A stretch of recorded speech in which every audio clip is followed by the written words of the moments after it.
এখন থেকে মনে করবে তুমি একজন মুক্তিযোদ্ধা, মানে রণাঙ্গনের সৈনিক, ঠিক আছে?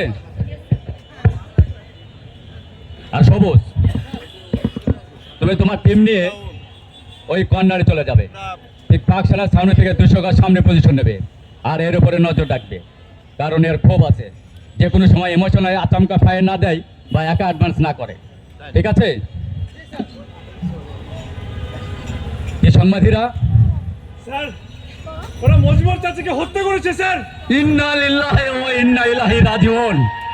চাচা কিভাবে ধরা পড়লো? রাজাকার ফজলুল মোল্লা চাচাকে ধরিয়ে দিয়েছে। তুমি এই সংবাদ জানলে কি করে? যেহেতু আজ রাতে আমাদের আর্মি ক্যাম্প অ্যাটাক করার কথা, সেহেতু চাচার কাছে নতুন কোনো খবর আছে কিনা তাই জানতে গিয়েছিলাম। তারপর ওখানে ওখানে যেয়ে দেখি অনেক লোকের ভিড়। আমি অস্ত্রটা জঙ্গলে লুকিয়ে রেখে গামছাটা মাথায় দিয়ে সেখানে যাই।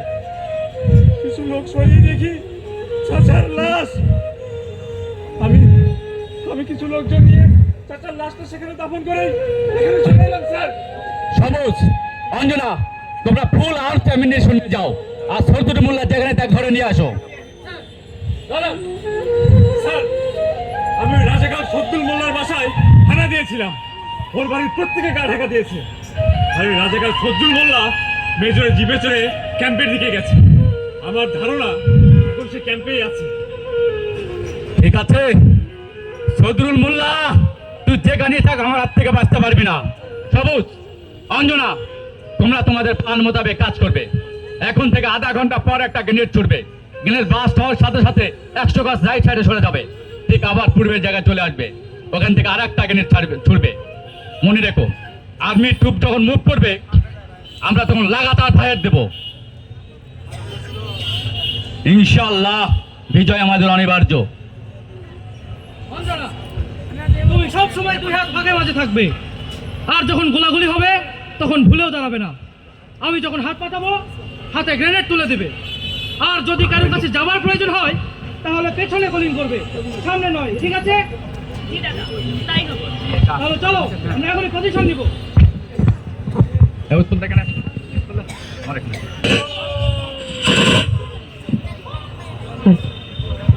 যাও যাও।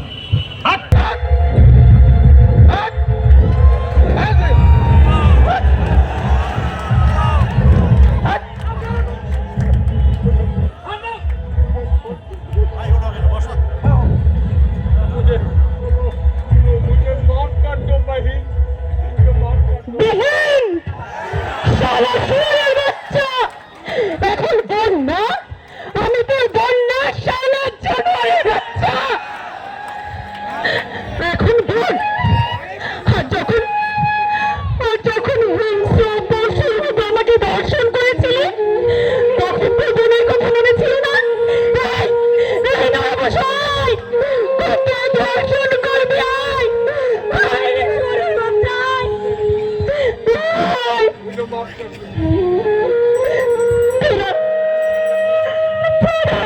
আমাকে দর্শন করিস নি, দর্শন করেছিস বাংলার মাটি, দর্শন করেছিস বাংলার মাটিকে।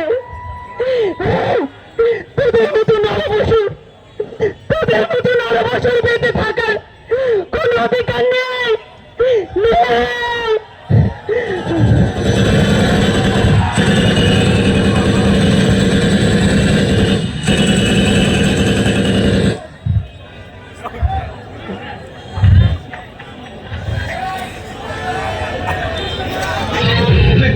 শেয়াল শকুন ওর পেটে থাকা হয় না। ধ্বংসের খেলা খেলে চলে যারা মানুষের ভালো চায় না, তাদের জন্য সারা জাগত সতর্ক চোখ রাখা। স্বাধীন দেশে উড়বেই যেন স্বাধীন পতাকা, স্বাধীন দেশে উড়বেই যেন স্বাধীন পতাকা। সবুজের বুকে লাল সে তো উড়বেই চিরকাল, সবুজের বুকে লাল সে তো উড়বেই চিরকাল, সবুজের বুকে লাল সে চিরকাল।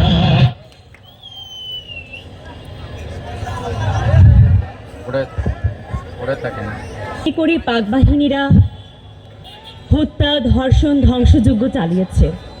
ওরা মানবতার বিরুদ্ধে অপরাধ করেছে। ওদের দেশীয় দোসর যারা তারা দেশদ্রোহী।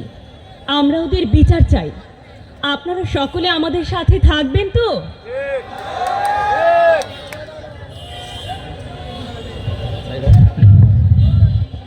সম্মানিত সুধী দর্শক মণ্ডলী, এতক্ষণ আপনারা উপভোগ করলেন নাটক বঙ্গনারীর আত্মনাদ।